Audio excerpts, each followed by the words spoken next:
What is up, everyone? We made it. Only a few minutes late today. We'll get there eventually.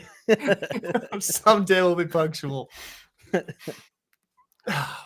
Well, we're here. Welcome, everybody, to the Practically Reality Podcast. My name is Garrett. If you don't know me, I'm also known as Garrett the Gamer, also known as Breadbox, and I'm here with my good buddy Declan for this week's episode of Practically Reality. We talk about gaming, we talk about tech, we talk about news, and D&D sometimes. I don't know. It slips in there. Let's be honest. Yes. But- well, I mean, that's gaming, right? That's gaming, bro. If you're not D&Ding and gaming, bro, what even are you, man? What even are you doing? Are you really even a nerd? Are you even a nerd, bro? Do you even nerd, bro? Oh, we got stuff to talk about this week, guys. Usually the way this podcast goes is we start out with some gaming wins and losses from the news this week, and then we jump into probably a topic where we go into kind of a deep dive into whatever we want to talk about. And this week, guys, we have a new segment that we are excited to try out. We are going to give you guys a game recommendation. Declan and I have both prepared a game that we want to recommend to you guys. We will pitch it to you. We'll show it to you. And you guys will decide whether or not you go and play it. And then after all that, guys, we'll be taking questions from the live chat because we go live every Wednesday. around 1 p.m. Pacific time. And we take questions from the audience. So if you want to catch us live, catch us there. And if you don't catch us live, catch us on Spotify and all the other places you get your podcasts. But that's the plan today, boys. Let's hit it. Yeah. Well, do you have any fun news, or should we just start? How was your week, man? Dude, this was a crazy week. Did you see that J-Man Curly replied to my roast of his game? I did. That was something. He was I also saw you missed the first level, so you didn't actually I- really review the whole game. To my defense, he did not make it obvious where the crap that level was. Yeah. So, like, Little UX design help. he needs a little design help. I gave him what recommendations I could. I told him, hey, reach out if you want some more help, bro. It's all good. It's all good. But I thought that was cool. Like, that's cool for a couple reasons, right? Number one, like, he's actually looking for feedback. I thought that was cool. Sure. Doesn't happen very often. And also, like, he also shouted out Sale in his comment, which I was sick. like, oh, bro, like, he didn't just like he literally watched the video stuff. So that's cool. Like, I think that's the best base you could possibly get. Yeah. For trying to make your game better is he's For looking for feedback, taking it in stride, and not trying to like tear anyone else down. So yeah, that's cool. Like, J-Man, that was awesome. So a little bit wild. That's definitely a dub. Maybe you got to do a collab. Dude, I need to see if I can get in contact with him aside from YouTube comments, because it sounded like he was aware of Sale. I feel like that'd be something his players would love. Get a little schmackle face inside of Sale. Yeah, hey, like we'll put in the jawline. the brain rot. Why not? You know, let's get it in there. Get brain rot into Sale. Brain rot for Sale. Heck yeah, dude. But yeah, man, that was crazy. That was absolutely wild. We got a working prototype of one of the games that I pitched. We played it as a team internally on Friday last week, and I'm just stoked, man. Like, it's always fun when you had an idea, you see it kind of. Oh yeah. Anyway, we're excited about that. So yeah, that's awesome. I can't wait to see it. It'll be a fun one. It's we're excited about it. When are you gonna share? When am I gonna share it? It's a working prototype, man. Just get that out there. It's okay. By working prototype, we were all able to connect as multiplayer avatars and like pretend to do the game. There's still a lot of the mechanics that we got to put into it. Cool. We are excited though, because the guy that we have heading up the prototype, he's new to Red Team Interactive. We found him through kind of some crazy means. And we're giving him a shot, and so far he's doing a great job. So we'd love to see it. So maybe Red Team's expanding here. That would be cool. And yeah, so he's made a good working prototype so far of one of the games, which is great, man. Yeah, it's dope. You love to hear it, man. That's exciting. We're having fun with it. Oh, and I played Gorilla Tag. I did see that. There's my L of the week, actually. You know what? There you go. You mean you got to play a move mechanic? I did get to play a lot of that move mechanic. Which move mechanic simulator.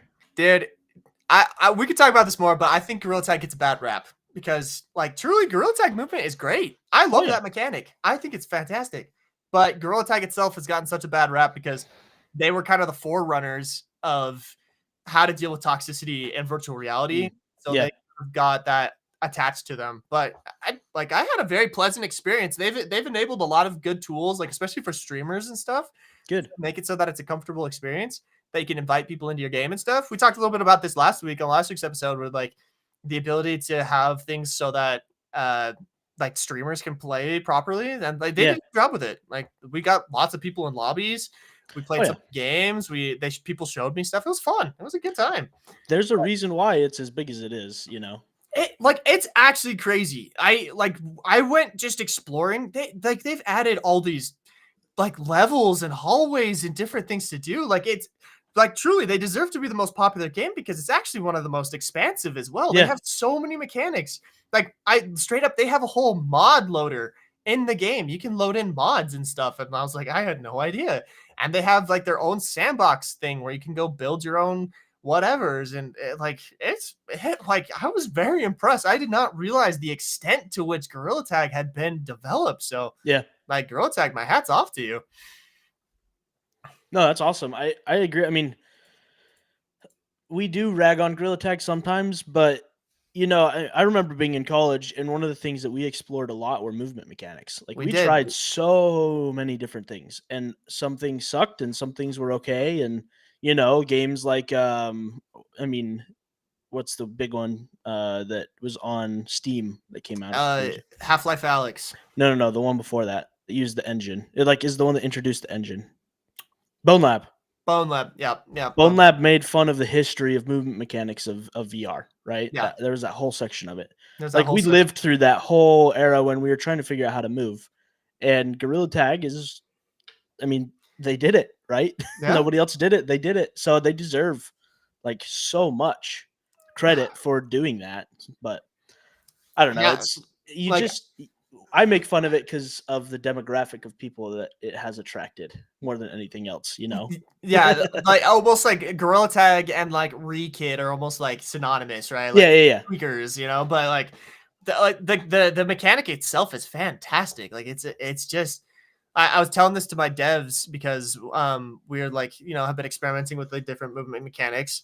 And I was just saying, like, look, like by putting Gorilla Tag movement in your game, there's already a mastery mechanic in your game because you can get so good at Gorilla Tag movement, So anyway, yeah, no, I played the crap out of it, and like it's also a workout, bro. Like for real, this next generation of Gorilla Tag kids are gonna be so freaking swole by the time they're like their voice drops, like holy cow.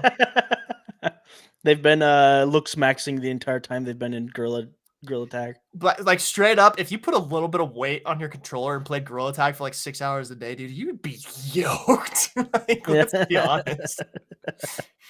Oh man.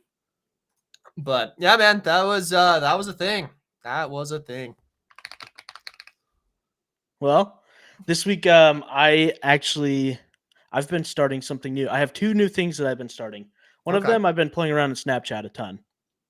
Lens Studio, which is interesting. I'm doing it for a client project. So it's an interesting platform. Definitely think we can make some cool breadbox things for it. We'll just have to figure it out.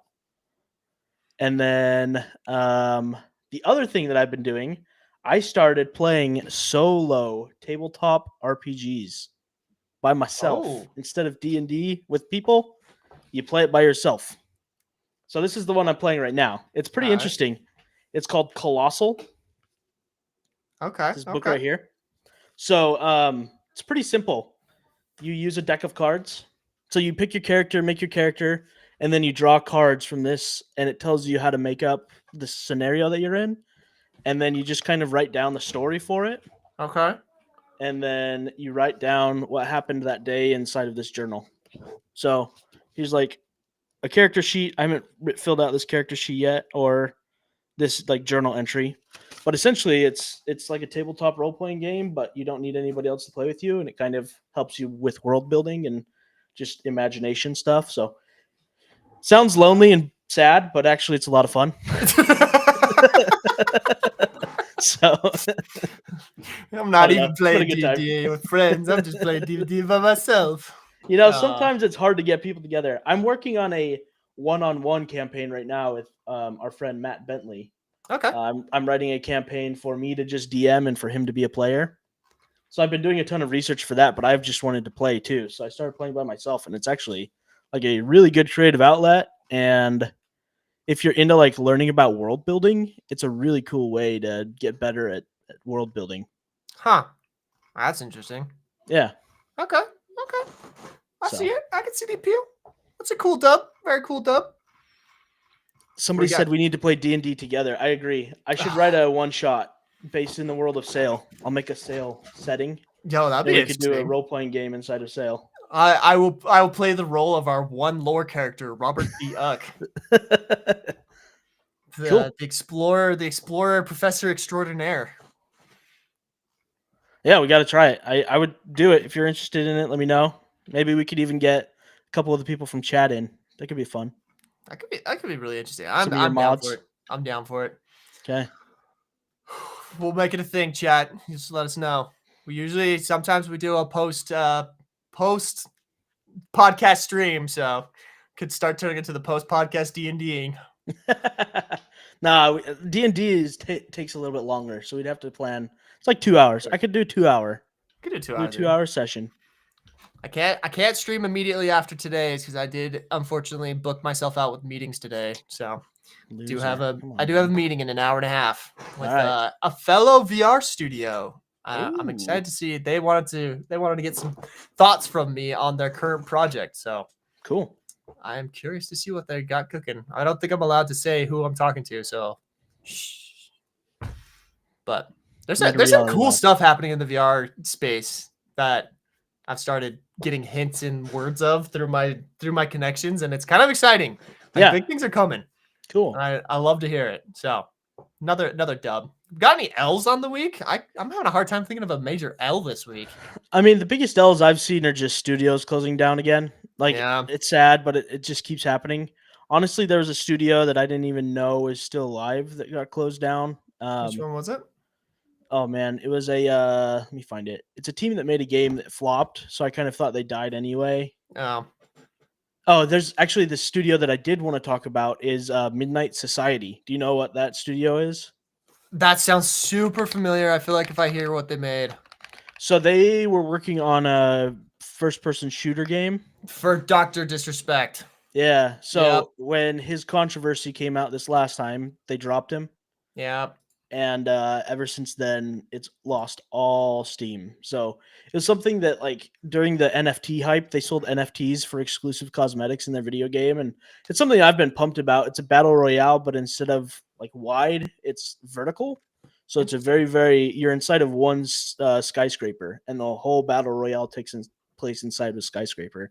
Yeah, it's called Dead Drop, and it's dead now. So. Yeah, it's always interesting when I hear about these like celebrity-backed studios.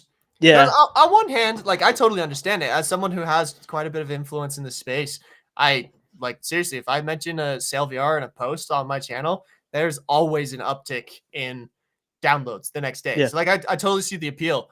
But then again, it brings up the whole question of like, is your studio and your game loved because of the love that people have for the people who are promoting it, or do they actually love the game? And you need both, right? Like you need good marketing and you need a solid product to keep them coming back to. So I think it was Doc's studio, which sucks. Yeah. It was his studio, and then they never released a product. They had like 4 or 5 play tests, so they didn't have anything like official. And they just ran out of money. I'm sure a lot of the money was attached to Dr. Disrespect and his sponsorships and him forking over cash to build the video game that he wanted. And when they lost that, they just kind of lost all steam. So, and like the other thing that happens a lot of times with these people, this is one of the things I talked about in my review of J-Man Curly's game, is oftentimes these influencers, they'll say, hey, I want to make a game, and they'll either partner up with someone who bleeds them dry. Or they hire people with the resume to be able to do it, and then they have to pay them way too much, you know? Like one thing I've realized when I've gone about hiring new people for my studio, at least, is like you find the people who want a chance, and like there are people like that, especially in the game industry. For sure, there are people who are dying for a chance to just be a game developer. And you give them a chance, like they don't care about the pay. They just want a chance to be in that space. Those are the people that are going to make you great games. Yeah. Not the people who are like, yeah, I'm going to cost you like $180,000 a year. Yeah. And some people pay that. And you know what? Those people are probably talented too. If they got a resume, that's a whole thing. But like this is just what I have done in my career as owning a game studio and also like having the socials to promote it. Mm-hmm. Hire the passionate people, dude. Don't hire the resume. Hire the passion. For sure. Every time. I think you need a couple of the high-level people because, like, it depends on the scale of the game. Always.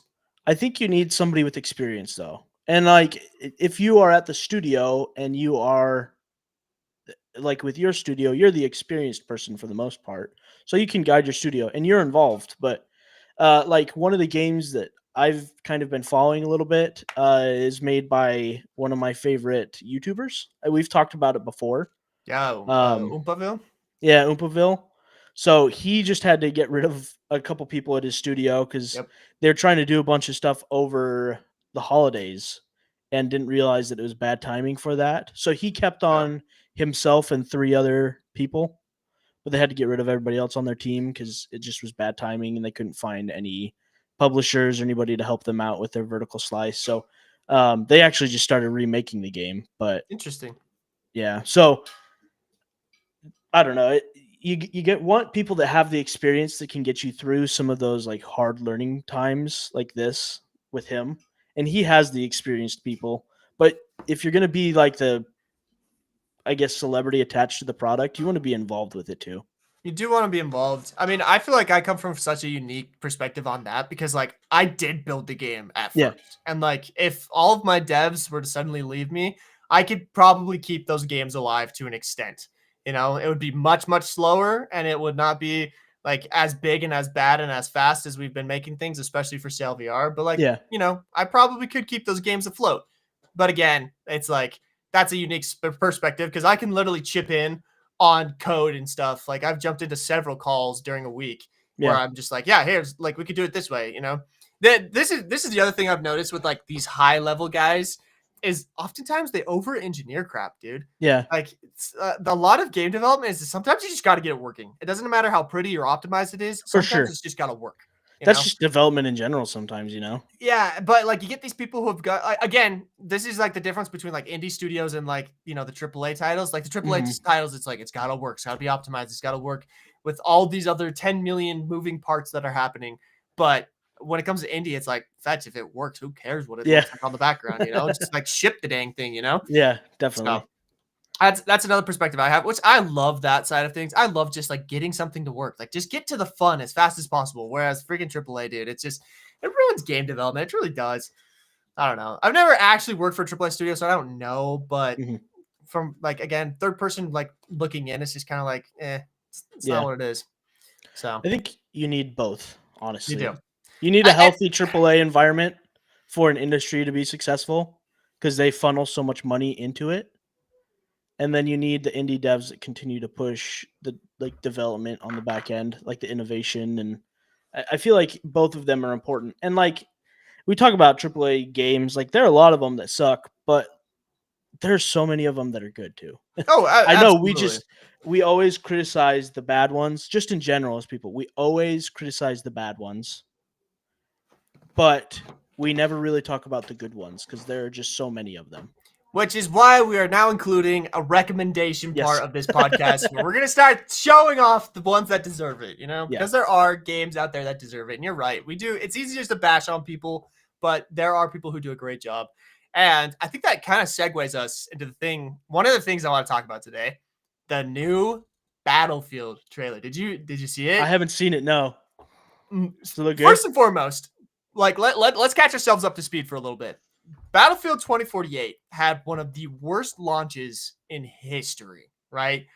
Bugged out of its mind. People were having a hard time like disconnecting from servers. Like it was a mess. It was a mess. Yeah. And like the gameplay itself was bad. Like they did a couple things that people did not like. The way that they were doing like operators and monetization and stuff like that. People just didn't like it. It wasn't good. They was super ambitious. They wanted to do like 128 v 128. It was gonna be an insane amount of numbers. Just didn't happen. Like just kind of fell on its head. I have been told, which again, I haven't played the game in a while. I played 2048 like a couple months back on cloud streaming. So again, not the best experience to play it on, but it was fine. Like it was okay. My problem is like I'm a huge Battlefield 1 player. I love Battlefield 1 so much. And I still play it to this day. I've even played it on stream. Low key considering streaming it like tomorrow or something. So it's not as good as that. It's not as good as that. But it was a good experience. And I've been told by people like Russian Badger did a whole video on it because he said like it's back. It's good. Like 2048 is as good as it's ever been. Like they fixed it. That's great. But they had like we're going into this next game and they just announced it. And that's like what they're going up against is like one of the biggest flops they've ever experienced. And the community just like, I don't trust you anymore. And that's like where we're at, right? Yeah. So that's DICE, right? Yes. DICE is one of the studios that's involved with it. Okay. So their trailer was like a 20-minute behind the scenes look at the game, which was a very interesting like tactic to take with announcing the game. like one of the big things they banked on is they announced that who the director of the game is going to be, which the director is the director of Titanfall. I forget his name, but he previously directed the game Titanfall, which is, I mean, chat will back me up on this. Titanfall is one of the greatest games ever made. It's incredible, great storyline, great gameplay. Like, I've never played it, dude. It's one of the best. Like they mixed FPS and mechanics just like chef's kiss perfectly. They just did it. And I just sit here and I'm like, why don't you guys just make Titanfall 3? Like, actually, just get Respawn to make Titanfall 3. People will be more happy. But anyway, he's the guy that's going to be directing the whole thing. And they have 4 studios that are going to be heading up the development. So DICE, from what I watched of it and what I remember, again, this is called all relying on my 247 Chrome tabs that are open in my head. But DICE is going to be handling the multiplayer, and then there's 3 other studios that are going to be handling different aspects. One, I think, is like completely dedicated to art, and then another one is completely dedicated to like the storyline and campaign missions. And I thought that was also kind of interesting. It's like they were basically pitching, like, hey, we've got a lot of people in on this. Like, we're not just like giving up on it. It's not just going to be DICE this time. There's going to be kind of some checks and balances here with other studios. But the biggest thing and the most unique thing about this whole announcement is they announced this thing called Battlefield Labs. Did you hear about this?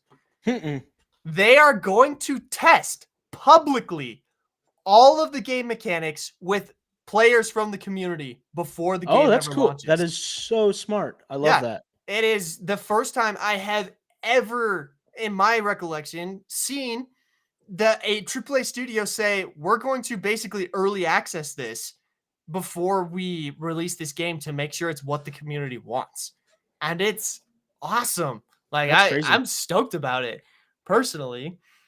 But anyway, that's kind of where we're at. But the question kind of remains, do we trust EA and these 4 studios to make a good Battlefield, or are we just kidding ourselves? You know, I think they're starting to learn that they have to make good games because so many things have failed recently. I love the UX testing. I love the involvement of the community. I have a hard time thinking that it is going to fail if they are really putting in all of these preliminary tests that they say they're going to do. But I guess only time will tell, right?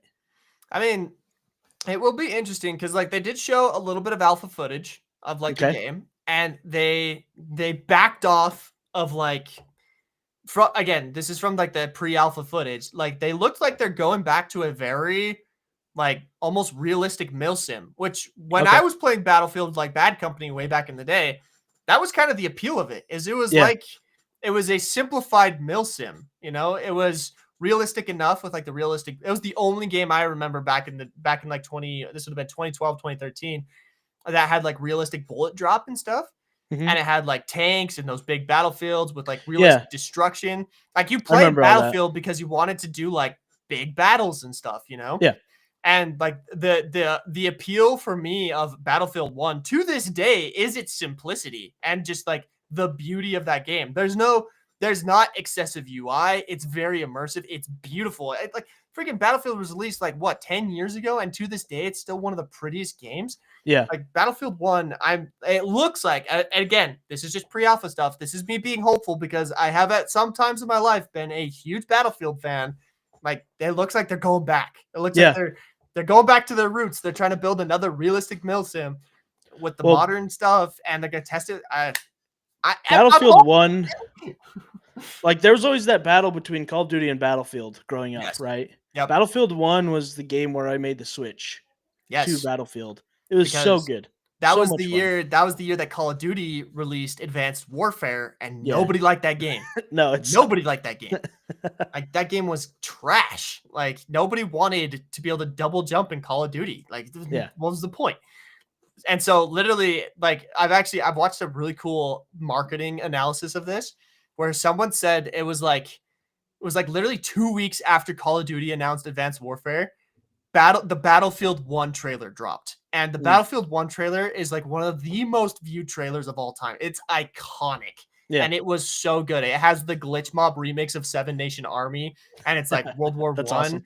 Like that game just absolutely slapped Call of Duty that year into the dark ages, and I loved it. So no, it is. It'll be interesting because, like, Call of Duty's in an interesting place this year. If Battlefield releases this year, Call of Duty has supposedly a 2-year cycle with Call of Duty Black Ops 6, which I've been really enjoying Black Ops 6. I've been playing the crap out of it. I enjoy Omni Movement. I think that is one of the best mechanics Call of Duty has added to a game in a long time. I think it's great. I know some people complain about it because it's speed. I can do speed mechanics and movement and stuff, so like I feel like I'm okay with that. I'm not the general demographic, but it'll be interesting to see like if people go back to that milsim type thing that Battlefield offers for it. So we'll see. Cool. Yeah, I'm excited to see it too. I think that's a really good like win for the week. It's a huge win. It's like great news to talk about because again, I just love seeing these AAA studios go back to like, hey, like get the community involved. You're building for people, let the people tell you what you need, So love that. And by the way, EA, if you want me to play test it, I got you. Like, just hit me up. They're gonna get all the streamers on there, man. You just got to keep growing. I'm trying, man. I'm trying. Like and subscribe. Well, I have one win that I think is a small little one. Have you ever heard of Rooster Teeth? Yes, I just saw this. Yeah, they're gonna come back. They just got huge. Purchased. So they're by the original owner, right? By the original guy who owned it. Yeah. The red and blue Halo. Oh, the classics. Oh my gosh, dude! Red and blue makes up such a like significant part of my backstory because holy crap, Caboose is my favorite character ever invented. That is the funniest guy on planet Earth. Like, if you don't know who Caboose is, guys, go and watch Red versus Blue on YouTube. Caboose highlights. So funny. He's one of the funniest characters ever created. But yeah, I was excited to see that. Rooster Teeth is back. That was really sad when we heard they were shutting down. That was like 6-8 months ago, 9 months ago? No, it was just a little bit longer than that. I think it was like a year ago. Over a year ago. It's recent enough that it stung. Like I remember hearing that. I was like, dang, that was like a big part of like my YouTube experience growing up. They made a lot of good stuff. And it was sad to hear that. But I'm really excited that it's again, I feel like a lot this kind of reflects a bigger thing that's happening in the gaming industry as well. Like people are just going back to roots, man. For sure. Just going back to like what works and what's fun. Like Rooster Teeth to me, or sorry, yeah, they were like less put together. Like they were like Gary's mod videos, like that whole genre of just throw something together. It doesn't have to be pretty. It doesn't have to be perfect. Just make something goofy and fun and people will come. And I feel like with things like, Skibbity Toilet, even though it's like brain rot, but like that genre of just throwing things together, and even though it might be crappy and like low budget and low quality, like it's still entertaining and fun. And we're going back to that too with like big streamers and stuff. You see that too with like Queso being like the biggest streamer of the year last year, and Stitch. Like they're not as high quality streams, but people love them because they can relate to them more. So people are kind of going back to that content a little bit too. No, I totally agree. And like, well, I won't bring up the other comparison to that because it has to do with some not safe for work stuff, but the whole I'll just say this real quick. One of the reasons why I feel like OnlyFans does so well because of that same thing. It's like it's more personal and it's more relatable. Anyway, that's funny. Done. No more of that. Oh man. Well then let's jump into our next segment then. Run off the heels of that. Run fast. Freaking Kermit the Frog's like, what did I just come into? Well, we're now giving game recommendations, Kermit. That's what we're doing right now. We're going to do some game recommendations. So this is our first time doing it. How do you want to do it? Do you want to do like an indie game and then a AAA game that you would recommend, or? Let's try like that. Let's do like an indie game, and then let's do I don't know. Like, I feel like if we just give like 2 or 3 like good recommendations, whether they be indie or whether they be big ones, like, cool. I think if we just gave a couple recommendations, kind of pitch why we like them and why we feel like people should jump onto it, I think that'd be a good way to go about this. And chat, you can roast us or tell us if that's something we should do or not. Well, I have a AAA company or a AAA game to recommend. Just kind of going off of the like we never talk about good like studios, AAA studios that make awesome content. They don't get enough recognition for the things they do well. My studio that I really like is Monolith Games. Monolith Games, okay. You'll recognize them as soon as you Google them. They make the Shadow of War and Shadow of Mordor. Oh yeah, these guys are goated. They're making a Wonder Woman game right now, which is going to be interesting. Yeah, isn't that cool?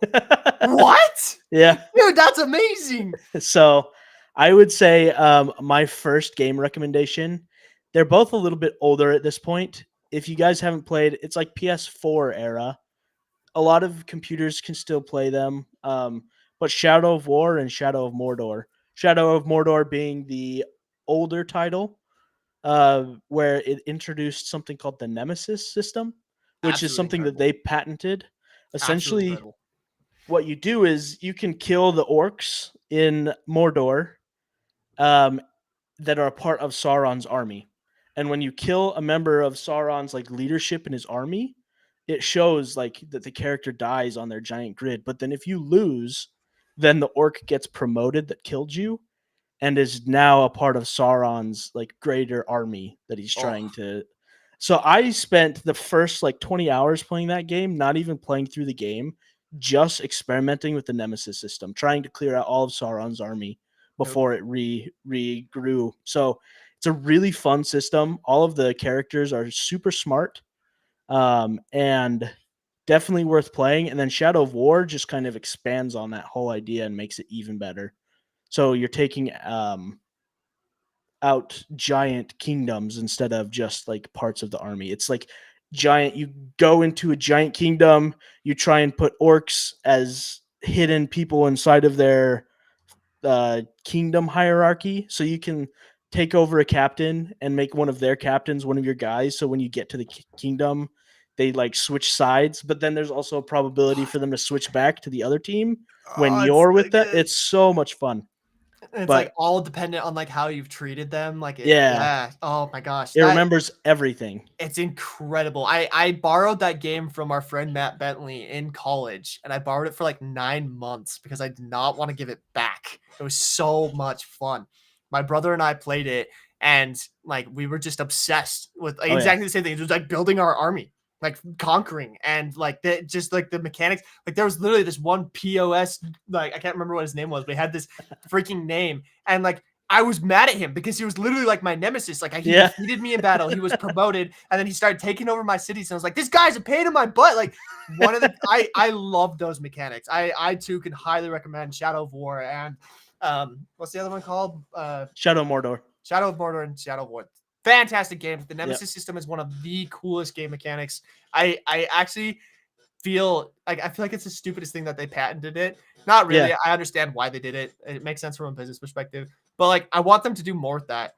Like I almost wish like Helldivers would implement something like that. That'd be cool. That'd be crazy, you know. But I hope they put it into the Wonder Woman game. I can't imagine they don't do some kind of iteration. Like whoever the mad genius was behind that, they've got to put something into that, you know? Like oh man, Wonder Woman game. I need to look into that more. That looks fantastic. Wonder Woman open world game by those guys. Let's go. Yeah. Monolith Studios or Monolith Productions. That's the Monolith developer. Productions. Their publisher is WB, so they have access to all of the WB stuff. WB is in a tight spot, so these guys could definitely come help them out. That's for dang sure.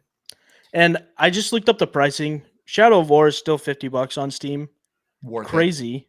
But I'm sure it goes on sale pretty regularly. It came out in 2017, so it's hitting that 8-year mark. So I'm sure you can find it cheaper during sale seasons. Shadow of Mordor is the older one. I honestly would still recommend it, even though it's older. It's only $20 with the Game of the Year edition, so it has all the upgrades and a bunch of the stuff that you would want from it. So I think that's all of the DLC included. So for $20, you can get an awesome game, 2014. So about a decade old. And but like it still holds up. Like even the graphics and stuff, like even playing it, which this would have been like only a couple years ago. When I played through it, I was like, wow, like that still holds up even a decade later. It's great graphics, very stylized in a way that doesn't age badly. It's fantastic. Highly can recommend as well. Yeah. All right, you ready for my first? This is my indie game recommendation. You ready? Okay, let's hear it. Balatro. Hey, you finally played it. We've been talking about it so much. Oh my gosh, bro. I am so addicted to this game. It is not even funny. And I can't freaking win an auntie, bro. It's killing me. So, okay, like, I've got a lot of praise to sing for Balatro. Like, first and foremost, it's a fantastic game. It's very, very simple, easy to learn, but like extremely high skill level as far as like trying to like master like where do you put your resources, what do you buy, what do you enhance, like which cards are you gonna get? Like there's just an infinite game loop to it. The whole roguelike part of it just keeps me coming back time after time after time. And the other thing that I love about this game is you pay $9.99 on your phone. That's it. No stupid ads, no additional content to buy from it. That's it. You pay one time and you've got this great game on your phone that also, like, the fact that you can pause the game, like, you can come back to the game at any point. You can have a run going and it's fine. You can put your, like, my wife loves that part. I'll tell you that much. She loves that I'll put my phone down and come do whatever I need to do. It's awesome. And like the story behind it, you know, like the developer and stuff who made it didn't think he was going to make a dime and is now like a billionaire. Like I love that. But again, I really hope that this game starts setting a precedent for like mobile games. Yeah. Like I'll be the first one to say I'm so sick of mobile games that are free with ads that are just cash grabs, that are just like, pay $9.99 to get 10,000 more coins to keep doing this addictive game loop. I'm just so happy this guy was like, $10, put it on your phone.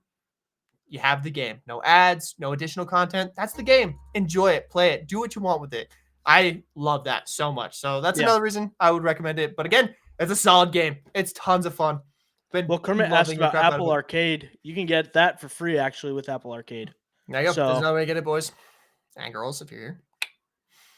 Yeah, I mean, Kermit, it is true. You can get a lot of free games with in-game purchases, but I hate that model. I'm not going to lie to you. I think that model has ruined video games. Just my opinion. But, I mean, if you have Apple Arcade, it's free because you're paying a subscription fee anyway. So, I don't know. I think it's well worth the $10 and then never having to see an ad, never having to pay for anything ever again. Like, you just get a game that works and runs really well and is a really good game. I would much rather do that personally instead of freaking sitting through ads. Like, there's some games where I would rather just pay for it instead of seeing the ads that are in the game, and a lot of them don't have that option anymore. So that used to be a big thing. It used to be like you could pay like $5 and they would disable ads, and like frankly, I would do that a lot because it's just like I just want to play the game, man. And I get it. Like, yeah, no, I totally see like having a free games means it's more accessible to more things. Totally understand that, but at the same time, I love just paying up front and just being able to enjoy the game. Like, it doesn't ruin any of the experience for me because it's like I've just had this game and I can play it however I want. I don't have to wait for a 30-second ad to run past so that they can get their 0.05 cents of revenue every time I watch an ad, you know? So I love it. I love Balatro. Highly recommend it. It's fantastic. Well, I have another indie game that is kind of similar to Balatro that I want to recommend. Okay. It's something we've talked about on the podcast before. It's called The Bazaar. Ooh, okay. So it still might be in beta. I'm not 100% sure where they're at on the dev cycle for it. I paid $30 for it, but they will probably have a free version coming out in the next little bit. Okay. That's their goal, at least, is to have the free version and then only pay for like cosmetics. Same thing. You know, the huge, but it's a desktop game, and I think they're going to build a mobile version for it as well. Okay. But it's fun because it is kind of like your multiplayer card games, right? Where you build up your board and buy different things, kind of like a deck builder. I guess kind of like Balatro is a deck builder roguelite. It's a little bit different, but you build up your board and then it auto battles against the people that are in front of you. So it's an auto battler roguelike deck builder thing. It's a lot of different stuff. But it's fun because it's asynchronous, so you're playing against people that aren't live on the game at the same time as you. It's not like immediate back and forth. There's no like talking in the comments or in chat or anything like that. But you're playing an instance of somebody else that was at the same day as you at the same time. It saves their information, saves what was on their board, and then whenever you go up against them, it just pulls that instance, and it's a one-on-one fight.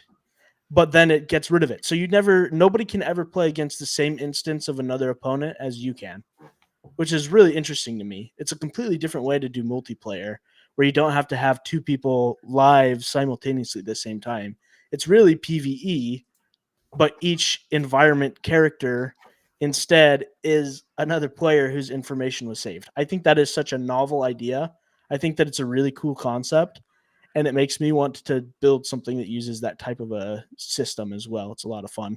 Okay. But yeah, it's made by Tempo Storm, I believe is the name of the studio. They have been around for a little bit, but have never made a game. Their owner is a guy that used to be a professional Magic the Gathering player. And then I found him through Hearthstone when I was playing Hearthstone in beta in like 2013.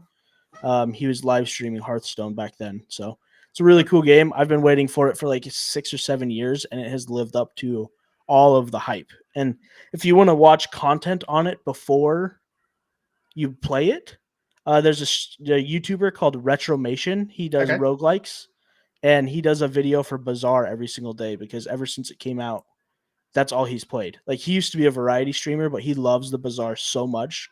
That's all of his content on YouTube now. It's awesome. It's always, I mean, that's a pretty high testament to like the quality of a game. If someone goes from a variety streamer to like, this is all I do, you know, that's cool.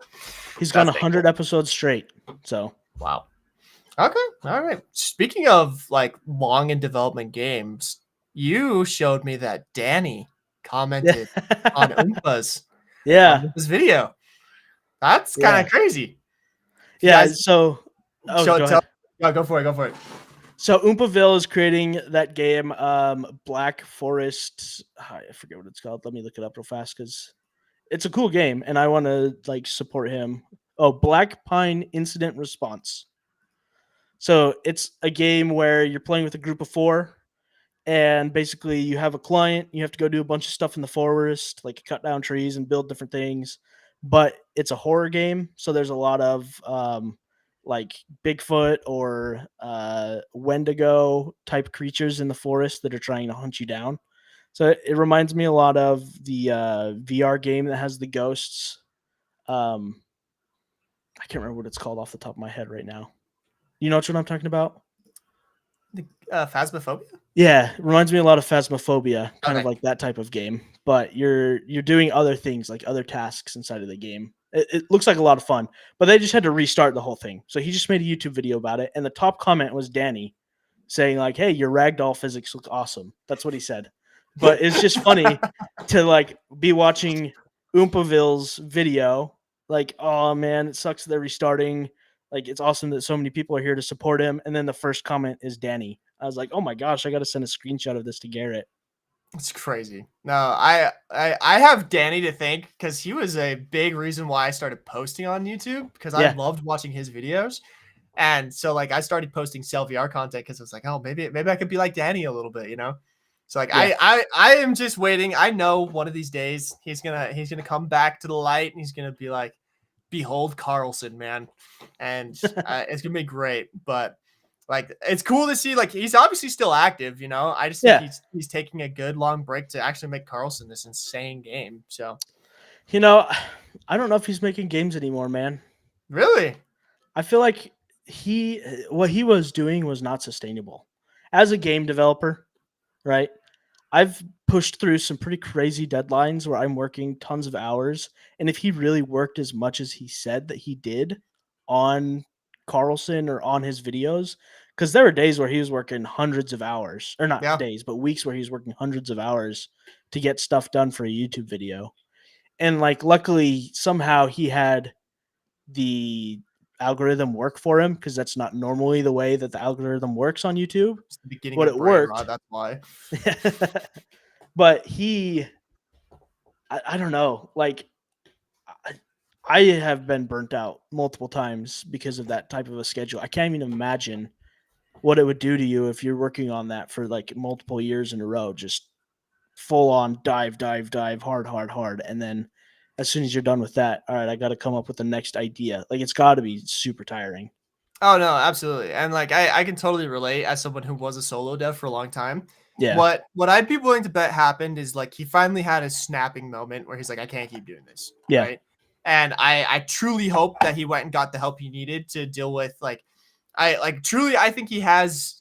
I mean, like again, I'm no psychologist or anything, but I bet he has some form of like obsessive compulsive disorder Yeah. where it's like he couldn't not let things be perfect, right? Yeah. I think he had to work through that. What I really hope happened is that he found a team Yeah. that can work alongside him, and then he got the help necessary to be able to like sit back and be able to say, hey, we don't need to hit deadlines, because like I mean the amount of money he made off of like not Muck but his other one, what was it called, Crab Game.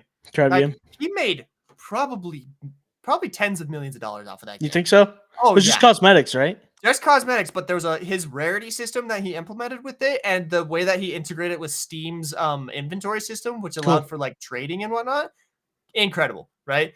So I've watched a few videos where people said like he reached exit velocity. He didn't need to make anything else because like he probably had enough money. And I think that's true. But what I'm hoping, again, this is just me hoping, but I hope he found a team that's working alongside him. And one of these days he's going to be like, yep, it's ready. Like he has the money now to like sit back and like do it at a slower pace, to do it the way he wants to, but also do it at a mentally sustainable rate. And I hope he found a team to work alongside him. And then he'll be like, then he'll release Carlson and it'll be the game that everyone's expecting him to be. And then he'll be, I don't know. Can you imagine working on a team with Danny? That'd be freaking nuts, dude.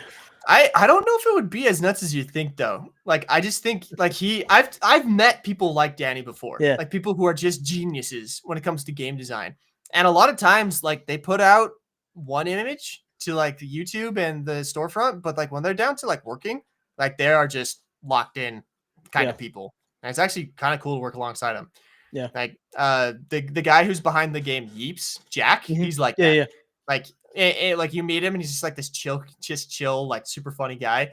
But like when he locks in, bro, it's like, whoa, like don't get in this guy's way. Like it's crazy.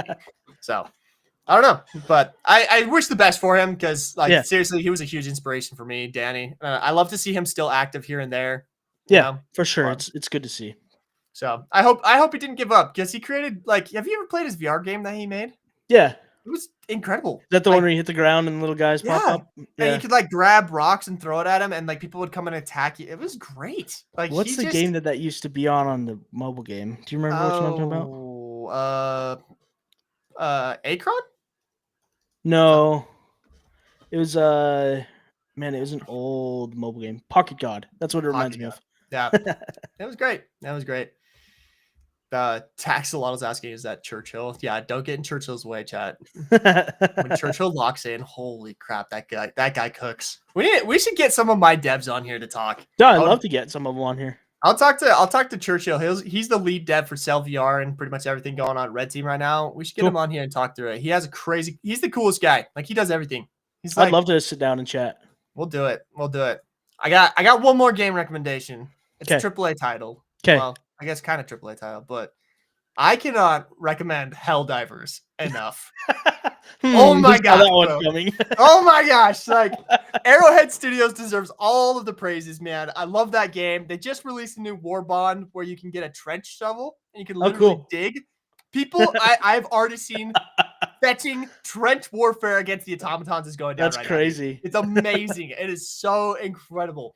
So we've got, I can't recommend Helldivers enough. I love that game. I love the community that surrounds that game. I love all the social media that's around it. Like it's just this really rare, bright space in gaming. And I can't get behind that game enough. I just love it. I want to play it. I've been trying to slip it into a stream, but I've kept running out of time because I keep overbooking myself. But golly Christmas, do I love freaking Helldivers. I have a shirt. I love a game when I bought a shirt. Like this is the only other game I bought a shirt for. Who recognizes it? Who can tell me what it is? Who knows what it is? I have no idea. Oh, let's see if chat can find out. Only the real ones know what that symbol is.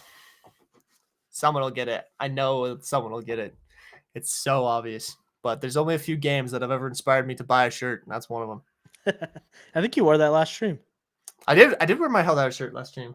Oh, speaking of shirts, have you been into the Discord and voted on the shirt for the bread box? Yeah, we're cooking up some bread box shirts. Which one did you like? The one with the bread on the front and the box on the back.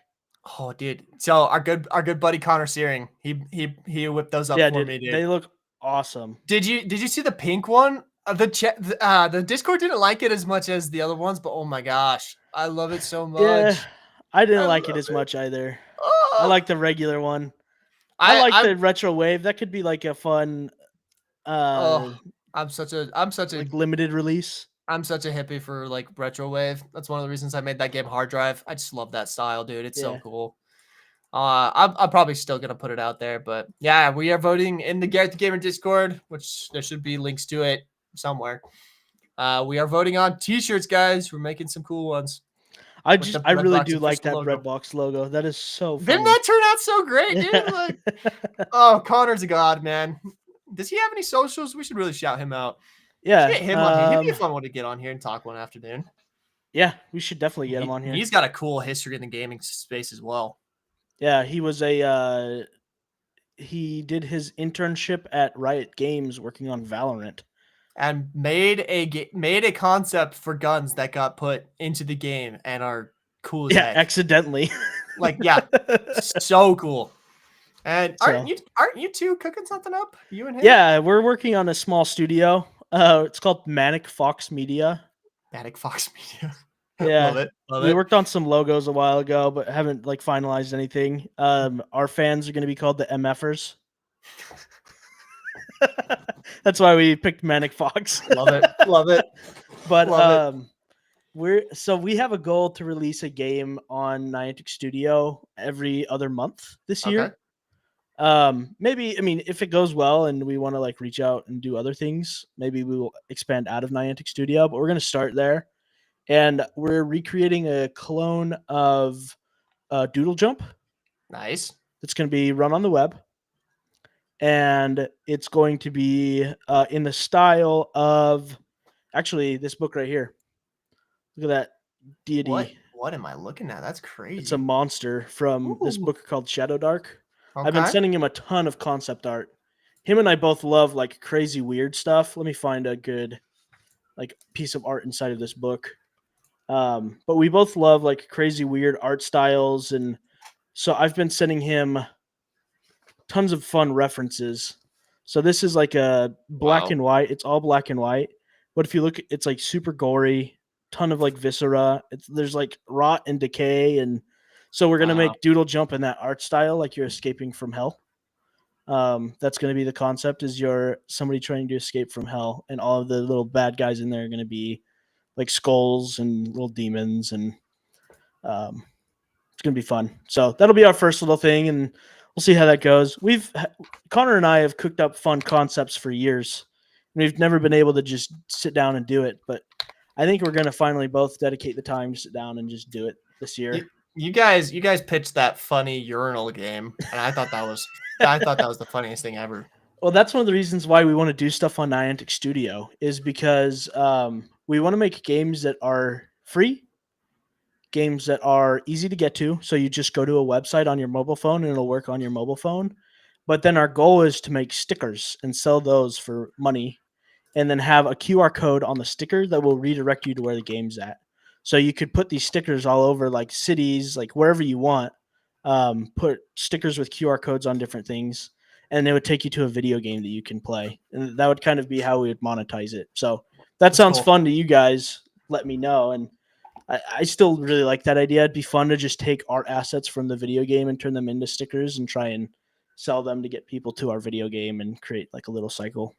Wow, that's kind of fun. I feel like you could do some kind of unique geocaching where it's you unlock a special cosmetic for having gotten to the sticker that's in a certain spot. Yeah. That's interesting. That could be super fun. I'm always thinking of crazy marketing ideas. I had a couple with that for sale. Where it's there'd be a cosmetic unlocked if you could go find the sticker that I placed on some random trash can in New York or something like that. Just really really get it. Man, no one's figured out the t-shirt logo. I'm surprised, chat. I'm surprised. What is it?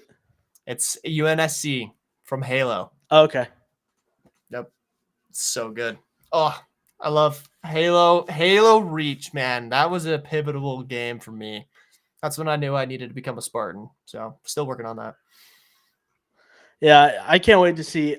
I've seen some pretty interesting Halo rumors that they're gonna be putting it on PlayStation and giving away all their IP. So I'm excited to see what they do in Unreal Engine, and I'm excited to kind of see how that world evolves. I do. If I were to say, I didn't really have like an L of the week, but the one L that I did see is that Halo Studios hired up a bunch of Concord devs and directors.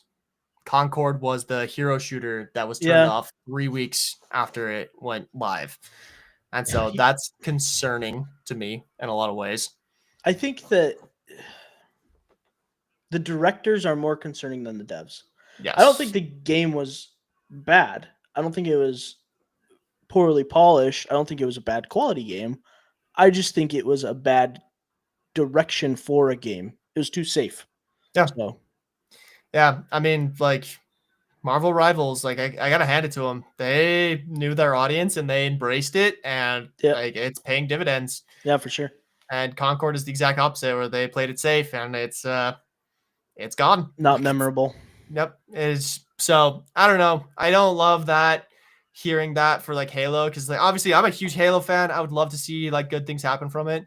But again, like you're right. Like if they're hiring on directors and stuff from games that literally flopped in 3 weeks, like in record time, that's not promising. So yeah, we'll see. And sometimes you just work with what you have. True. So it could have been one person making a lot of the shots. But if they're reined in, then I have faith that the smart people at Halo will be able to rein them in the right way. We'll see. Well, I mean, time will tell, right? Like, like again, like individuals is what makes up a group, and maybe like a different individual in a different group might come up with a different outcome. So we'll just have to see. Well, cool. All right. Well, we want to finish with a couple of questions. I know Garrett said he has a meeting in the next little bit, but I think we still have a little bit of time. We do have some time. So if you guys got questions for us or something you'd like to talk about, we've got this cool new highlight feature where we can bring up your comment onto the stream and we can talk about it. So opinions on the new Battlefield coming out from Taxolotl. I talked about that earlier. Rewind. Yeah, after the episode, you can go back and rewatch that. I did see a couple of questions up here earlier. We're getting a lot of recommendations. Somebody asked if sale's free. Yes, sale is free. Sale is free. Has been for almost This guy really wants you to add a Boosin' Bill. Okay. No, that's a song and it's copyrighted by Rare, who created Sea of Thieves. So no, we will not be doing that. Sorry. That is illegal. Boo. Ooh, Kirby. Leaderboards in sale. What would you want to be tracked on leaderboards is my question. Like we've talked about this a lot, actually. The problem is leaderboards are kind of the fickle thing in SailVR because number one, like there's two things we could track. We could track like kills, we could track treasure, but treasure is hard to track because it fluctuates. Like you sell stuff for gold, but depending on how much you buy, depends on how much gold is in your account. So like we could track that, but would it truly be a good way of going about it? I don't know. I think one thing that I love that you did, all the OGs of Sail will remember this, was the first treasure hunt. The person that solved it first got their name put in the game. Yeah. Like, I think people like leaderboards because they like credit for things. Like, that would be a fun thing, adding in a new treasure hunt. We talked about that at one point through the development cycle of Sail, about like every quarter adding in a giant scavenger hunt of some sort, and the first people to do it get themselves added to Sail's map permanently. That's in like a cosmetic. So I still think that's a fun idea. That is a fun idea. That is a great idea. I would love to make it so there's like a chest with a crazy treasure hunt, and it's like the first 10 people, like their names are just going to get engraved on the next to it. Like or you could do teams of 4. Basically, yeah, like that crew. You could do 2 crews. Yeah, you could do basically a Destiny raid inside of Sail. Oh my gosh, did you see that Destiny is collabing with Star Wars? Oh, that's crazy. Yeah, it looks sick. I've never played Destiny before, but I'm suddenly about to buy a bunch of Star Wars stuff in Destiny because that's the only thing I want. I did one Destiny raid on the day of release, and I played for 23 hours straight, and we made it to the very end, and we couldn't beat it. It was so depressing. Wow. Yeah. Oh, all right. I had to grind for like 3 weeks before that, though, to get to the right level so that I could do the raid. So it was like a 3 or 4 week dedication for me to be able to get into that raid. How depressing, though, that even then. Yeah, we couldn't get it. Couldn't get it. The memories, though. The memories. All right, what else we got? People are wanting to know if you'll ever do in-game mods for hard drive. In-game mods for hard drive. Okay, hard drive is getting a pretty substantial update pretty soon here, guys. We're changing a lot of stuff about how the user experience design works in that game to make it more akin to what I'm realizing is kind of the VR standard. We've realized with a hard drive that buttons, like physical pressable buttons, are the way to go, or like laser pointer UI. People do not like touchscreen type stuff, which is how we based our entire game because we felt like that would work with the Tron. People don't actually know how to use that. So we're going to be doing a pretty substantial update to hard drive pretty soon here. We're also working on scheduling some community events, but in-game mods, like we don't have plans for that right now. You can report people, and we can ban them on our end. So like if there are people who are being bad, report them to us. We'll get them banned. And yeah, that's kind of where we're at right now. Pretty good update coming in soon, guys. So just be aware of that. We're excited about it. Good games for PC gamers. Oh, good gifts. A good gifts for PC gamers. Ooh, it depends on your budget. Yeah, I love a good clacky keyboard. Nothing like my ASMR. Or your mouse. I love Razer mouse. Good mouse. Any Razer optics.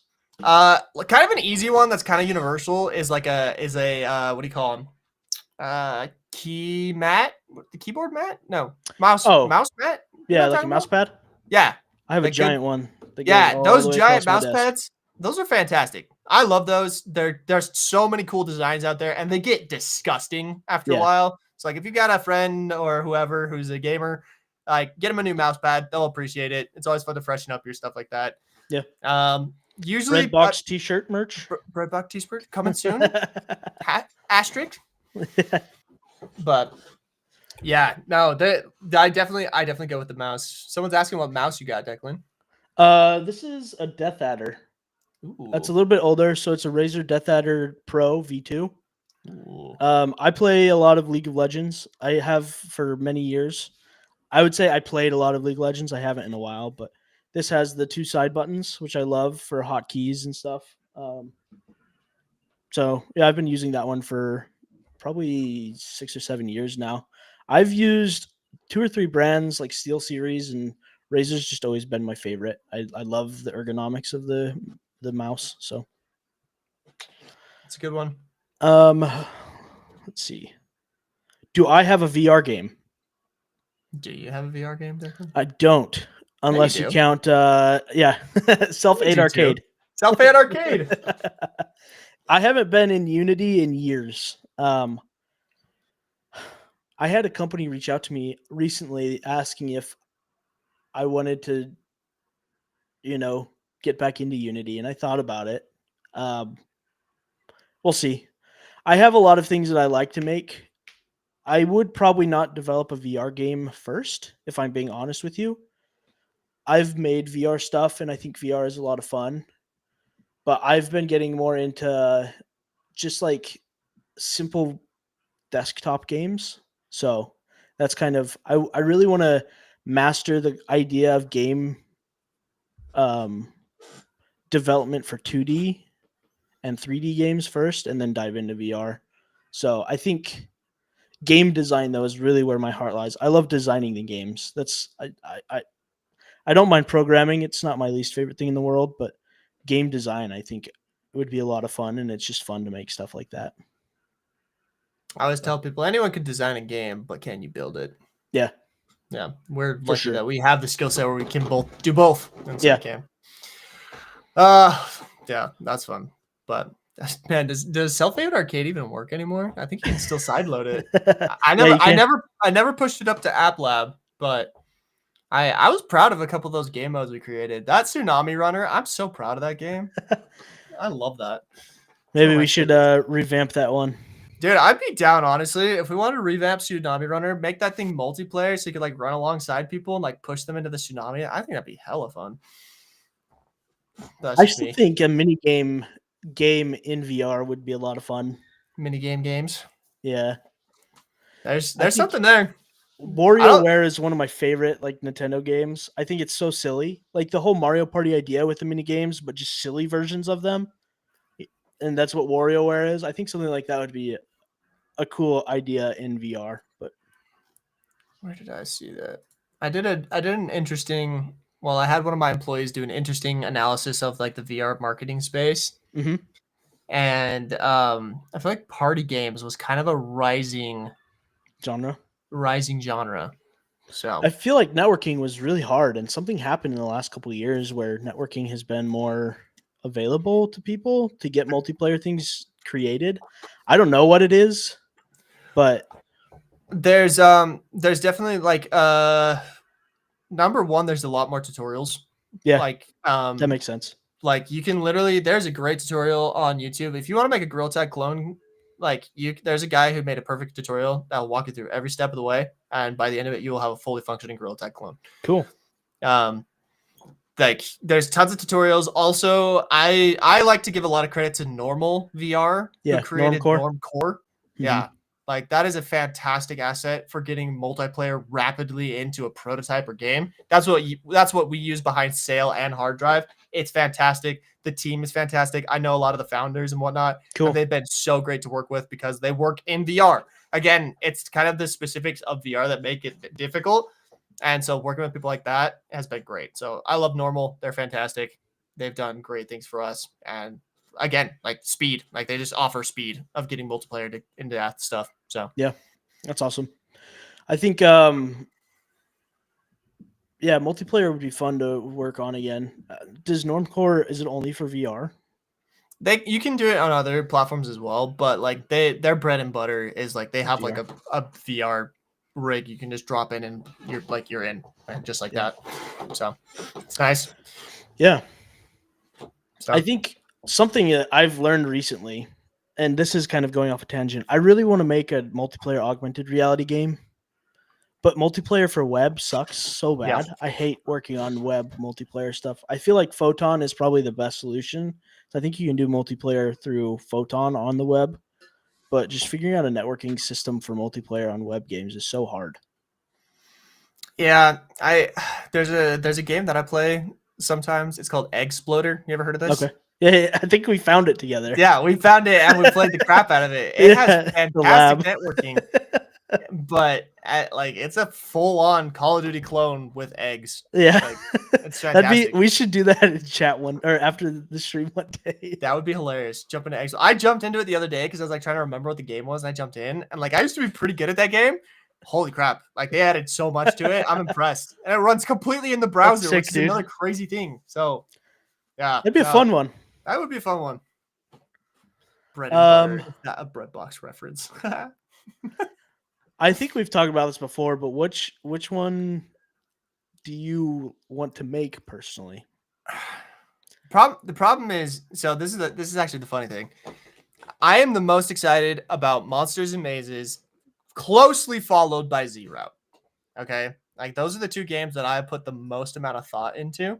But ironically, like if you look at the Discord right now for Game 3, which by the way, if you guys want to be involved with the creation of Game 3 is what we're calling it. We don't know what it's going to be yet, but if you want to pitch your vote on it, the Game 3 Discord is linked in both the CLVR Discord and the Garrett the Gamer Discord. So go and check it out if you want to be involved with making it. But right now we have a member counter on the different. So the way that the Discord works is you join the Discord and you choose which game you want to see made, and you get that role, and you're allowed access to all the channels to deal with that game, right? And right now the highest member count we have is for Certain Depths. And the problem is the game idea that I had for Certain Depths was a single player game, but nobody wants the single player version of it. Everyone wants the multiplayer version of it. which like personally I have thought the very least amount about. I know I have an idea, but if we make that game, that'll very much be Churchill's baby for how he wants that game to. So I am the most excited about Monsters and Mazes personally, followed by Z Route. Like I have so many cool ideas for Z Route. Like that's the one that I want to see made. But so where can people find information about the 3 games? Because I'm here looking at the Discord for game 3, and it just has the names that you pick from. Did you pick? It doesn't have the. No, I didn't pick one yet. Pick a name. Then you'll get all the information. You gotta. How do I know? How do I know which one I want to pick before I know what they're about? Just pick all 3 then, and then figure it out. I was just wondering. No, it's fair. Yeah, no. There's FAQ channels for each of the. Okay. There should also be an FAQ in general that everyone gets access to when they join. But okay. I kind of made the Discord with the assumption that you'd heard something about the games already, because I had made those posts about it. But anyway, no, Funny VR, I do think a lot about Z Route. I have some really fun and cool ideas for Z Route. There's a whole vibe that I don't think has ever been done in a zombie apocalypse game that I really want to go for in Z Route that I'm very, very excited about. There's a lot of stuff with it that I'm really excited about Z Route. That's my second favorite idea. But the reason I was so stoked about Monsters and Mazes is because I came up with some of the funnest monster and maze ideas. Like I had a lot of really cool ones that I know. And like eventually we're going to get you guys a demo where you're going to try out some of it and you'll be able to try it out. We're going to do that with probably all the games. We're going to create like a very simple playable demo for the public to try out and decide. We'll go from there. But like once you guys play the demo, I think you guys will get a little better idea of why I was so excited about Monsters and Mazes. So yeah, stay tuned for that. I think the thing about Z Route that I like when I read the description again, how iconic is freaking Transit, dude? Like having that in VR, just that idea. I love Transit is always going to be one of my favorite things ever. I would pay just for that. Like if I could have access to just Transit forever. Oh, going back and playing that is so fun. I still play Transit like to this day, and there were some huge problems with Transit, which were like it was held back by the fact that it was made on the old consoles, right? Yeah. I'm really hoping and praying that Black Ops 6 does a Transit remaster. That would just make my entire life, where they take away the fog. Like there's a guy on YouTube he's been making his own Transit remaster. Where it's like the lava has cooled down. There's no more fog. It's big open world, but it's the old zombies mechanic. It's awesome looking. It's so cool looking. Yeah. But like that's the vibe. Like I loved the fact that you could like upgrade the bus in Transit and it would kill zombies for you. That there was like different things you could do with that. I think it just works, dude. So like I'm pushing for it. I'm pushing for it. What will the driving be like in Z Route? We'll have to see. We're very familiar with vehicles here at Red Team Interactive. We've built pirate ships, we've built motorbikes, we've built like lots of stuff. So if anyone can do vehicles well, it'll be us. Trust me. Let's see. Monsters and Mazes is like Dead by Daylight, but in VR. Yep. Using Gorilla Tag movement. Gorilla Tag movement, which like I wish we had a better name for that, but it is the movement. And trust me, guys, the movement works really well for that game. I think something else you could throw in there because the tasks are like the big thing. That's the big gameplay, right? Yes. I hate the tasks in Dead by Daylight. It's so dumb. Fix the generator. If you incorporated tasks like in Among Us, I think that's really cool. Like they're all a little mini game. So you could throw that as a descriptor as with Among Us mini games. So we don't have necessarily Among Us mini games, but the idea is that every maze will have unique solvable components to it. So like, for example, in our Minotaur maze, what will happen? The monster will be a Minotaur, and every like 30 seconds or so, he'll be able to see through the walls and see where the players are. And the players have to go out into the maze and find a gold key to unlock a door. And inside the door, there'll be like a teleporter or an altar that they have to go and find like a couple of different gems for. There'll be like a red gem, a green gem, and a yellow gem. If they can find all the gems, like that portal is now open. And if all the players can get to it, the players win. Whereas the monster will have to get them. We're actually thinking we're gonna do it like more of like a time limit thing, where it's like the monster keep them from solving the maze for 5 minutes, and then it'll choose a new monster. The maze will reset, and it'll go that way. Yeah. There's another game that is dead that this kind of reminds me of as well. Let me find it real fast.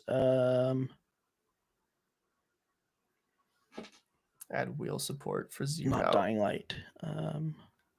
Sick drifts in the bus. Oh, dude, chat, you guys are crazy. Be able to drift the bus in Zero. Y'all are crazy. This one was interesting. You were high school students, and you had to escape, kind of like Dead by Daylight. What is Devour, it called? Maybe? Devour? I'm trying to find it. Maybe not. Co-op horror. That might be it. Honestly, that kind of looks more like almost a Phasmophobia type clone. Yeah, that's why I'm not thinking that's it. Jeez, that's a freaky monster. I'll give him that. Ugh. I'll have to find it. It was a game that was really cool. You could pick the different types of monsters that you were. You'd lay out different traps. And then if you killed a person, they could just go revive them in a room. They were trying to get to the exit. So it was like a longer playthrough. It wasn't once somebody's dead, they're gone, like in Dead by Daylight, but they would respawn in. And you had a certain number of respawns. It would take them to like a little room area where the high school students had to go and open the door for them and they could get out. I think I bought it on Steam. Let me see if it's in my Steam library. Yeah, I need to play a lot of I'm gonna be playing some of those like co-op horror games like Lethal Company on stream in the coming time. Okay. Because I'm trying to get ideas mostly for certain depths. Again, like certain depths is the one that I have like the most nebulous about, but I have a very clear picture for Zero and Monsters and Mazes. But certain depths, I had a very clear idea for the certain depths single player, which I'm debating on developing in my free time. Okay. But free time. Depths, yeah, exactly. Free time. So will there be puzzles in Monsters and Mazes? To an extent, yes. But a lot of the fun in Monsters and Mazes will come from like the being chased mechanics. How do you randomize it? That's kind of what I'm wondering. So it's not like the same thing every time. We've got a few things up our sleeves for that. Gotcha. I'll just wink and nudge you at it right now and just say, just wait and see. We got some cool stuff. Make a Call of Duty.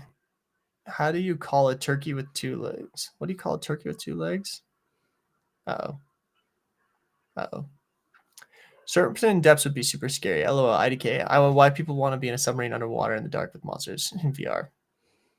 Dude, it would hit on a lot of phobias, dude. Thalassophobia, megalophobia. We could really put some people in the hospital with it. That was the goal.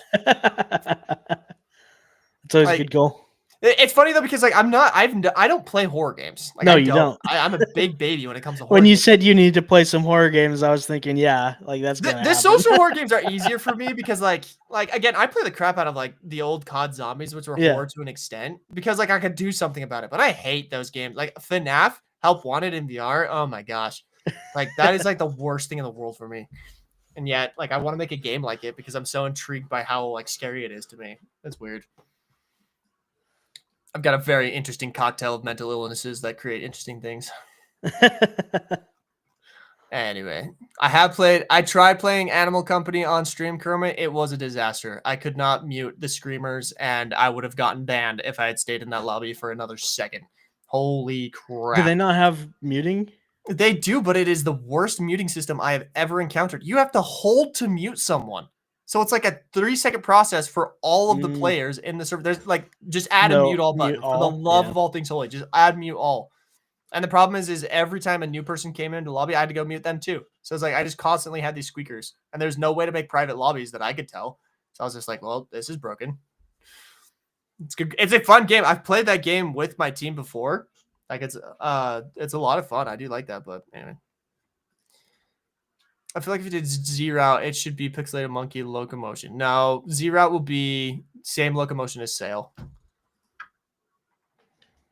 I found the game. It's called Last Year the Nightmare. Last Year the Nightmare. It was a really cool one. I was sad that it died. Yeah. The problem is like in that space, Dead by Daylight is just such a power player, you know? Yeah, but not in VR. It's true. Yeah. Not in Friday VR. the 13th is another one that's super popular. Or at least it was for a while in that space. Yeah. Yeah. But yeah. That's interesting. Did you ever play that game? There was a really unique game I saw recently where it was a horror game, but all the players were wind-up toys. And so like to go anywhere, you had a limited amount of like wind-up, right? And you had to be wound up by your players. It was a really interesting co-op horror game. And then there was this like mannequin looking for you that was terrifying. And then he could disable you and your friends could put you back. It was really, I can't remember what it was called, but it looked really interesting. It's been one of the most unique and terrifying art styles I've seen in a long time. Yeah, that sounds interesting. Yes, Rooster Teeth is back. We were talking about that earlier. We are excited about that. I'm gonna try and get get Connor on the podcast sometime. We should hype that up. We should. Connor would be a fun one to talk about. I would love to also hear from like an artist perspective, like how he looks at games and how he looks at like the graphics and whatnot, since he's involved with that heavily. Oh, that's a good question. How did you come up with the idea for Sail VR? It's a fun story. Yeah, I need to make like a whole video to put on my channel about this because it's kind of a crazy story. So Declan and I, we both got involved with a mixed reality lab at the university we attended, and I think both of us just had that moment where like, this is the future. Like we were both obsessed with it. I think you and I both were just kind of like, we were looking for something to be passionate about. And like, you definitely took off with augmented reality and I took off with VR, virtual reality. Yeah. Neither one of us, like we both joined, I think, our major for cybersecurity and then got into there and freaking hated it.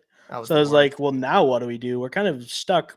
I had been in school already for a little bit longer than you, I think. And I was just ready to get going on something. So we were both doing UX as our emphasis. And like, that was cool, but I don't know if I really wanted to do it forever type of a thing. But then we both fell into this area and it was like, all right, this is it. This is what we're focusing on. And like, we had so many naysayers too, where they're like, you're never going to be able to do this. Oh yeah, there was lots.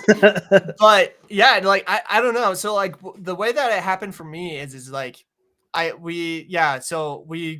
into cybersecurity because like I talked to a hacker my freshman year, he was a red team like infiltrator for Microsoft. Like he worked on hacking Microsoft and keeping their stuff safe. And so like when the major was announced that they had just created, I was like, oh, I'll go try that for a little while. So I did that. I actually was declared a cybersecurity until senior year. Did you know that? I was too. Yeah. And then I finally switched over to UX. But at that point, I kind of knew I was going to do something in VR.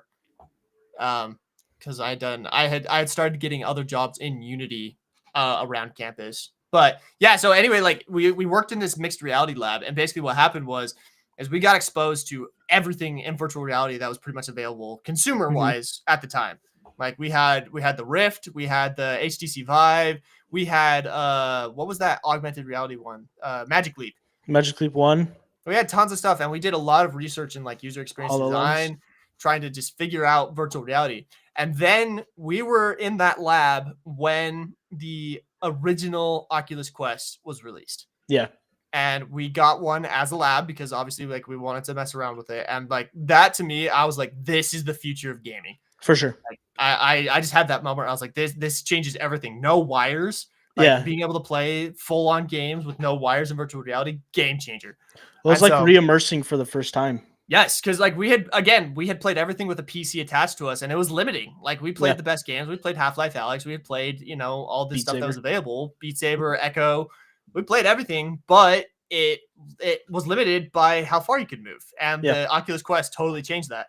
And as soon as I saw that, I was like, okay, like what fits in this genre? Like what were they doing? And I noticed nobody was trying anything ambitious. Like everything at the beginning of like Oculus, was like, I'm sorry, but like kind of cheap arcade experiences. Yeah. And so I was like, bro, like let's get full on adventure, full on RPG type mechanics into this sector. And my brother and I had been talking about a pirate game and pirate lore for a really long time. And so one day, while I was working my remote job as a system administrator, which I snapped. I was like, I'm not doing this for the rest of my life. I like clocked out and started working on sale and put out my pitch for the game basically and a super teeny tiny demo for it onto side quest. And within like the week, we had over 1,000 downloads. It was crazy. And then I just kind of kept going from there. So, well, you were also doing a bunch of fun stuff with side quest at the time. Yes. I remember like you were looking into trying to figure out marketing and advertising and like putting ads inside of free VR games. Yeah. Which was cool. My plan, because I didn't know that I was going to start this company, I was planning on doing a master's degree at that university. I'd been accepted, actually. I had a job offer with the U.S. government to go and build simulations for the Marine Corps. I was going to build training sims for them. And then I was going to get my master's degree at the same time from the university I was already attending. And I'd been accepted into the master's degree. And I was going to study advertising in virtual reality and figure out like what's effective and what's not, which it's still like something I'm interested in. But then, you know, just because of circumstances and having the right conversations, people were like, why would you go work for others when you could work for yourself? That started that whole crazy thing. Yeah. So, I mean,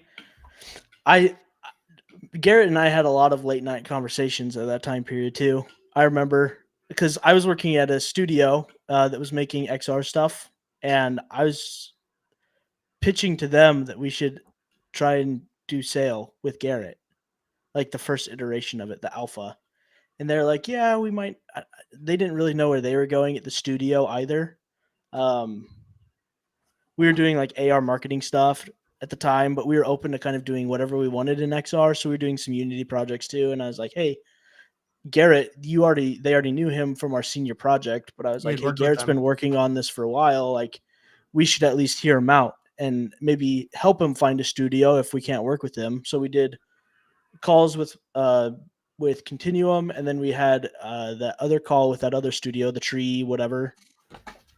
I don't know if you remember them. I do remember them. I don't even remember what they're called. Yeah, I can't either. Yeah. But we did it with another studio, and yeah, and then I would talk to Garrett like a couple times a week, and we'd jump on and was like, dude, I think you should do this. I don't know. It was a fun time period. It was one of those like divine intervention things where Declan just so happened to be with the right people that I needed to be with, and it was just it's just one of those things, man. It was cool. So, yeah, and then that studio is now the one that makes Monkey Do and they make Monkey Do and Cactus Jam. So, which they are great. I love to Continuum. They're talented people over there. Declan used to work for them, did some cool stuff with them, and is now on his own. Yeah, but it's they're doing good stuff. So, and I seriously do have to thank them for helping me get Salvia off the ground. They've been awesome. Yeah, it didn't all work out the way that we hoped, but it got somewhere. it got us where we needed to, you know? Yeah. Like we were all entrepreneurs at the time. We were all starting up, and you know what? Like I had no hard feelings from anything that happened at all. I feel like we all got a great deal out of that. So it is what it is. Yes, that is how the sale chest is in Monkey Do. That is why the sale chest is in Monkey Do. Yeah, that is correct. We got Helldivers inbound. Oh, yeah. I want to play Helldivers so bad.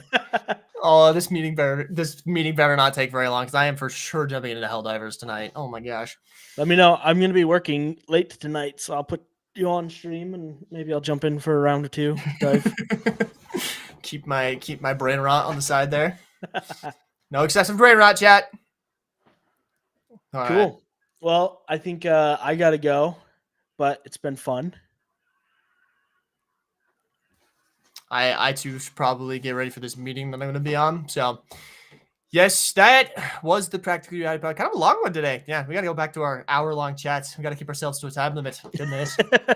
Well, Well, ladies when and we gentlemen, play video games afterwards, it's a little exactly. bit That's the problem. That's the problem. Turns into a 5-hour stream every day. Every time we do it, it's fine. We love it. We're here for it, right? Yeah. Well, that is the Practically Chaotic podcast, guys. Thank you all for coming. You can catch us live every Wednesday at 1 p.m. Pacific time. We go live on Twitch and YouTube. Look us up on our socials, Practically Chaotic Podcast, anywhere you follow people. And if you don't catch us live, be sure to catch us on Spotify, Apple Music, Amazon Music, anywhere you catch your podcast, you can find us. Those usually go live the day after we stream, so every Thursday-ish or Friday, new episodes are uploaded. So go check us out there. And go and join the Discord, guys. We got some stuff going on in the Garrett the Gamer Discord. Should be links to that in all the bios and whatnot. So that is all from us this week, guys. We will catch you on the next one. See you guys. Cue the outro music.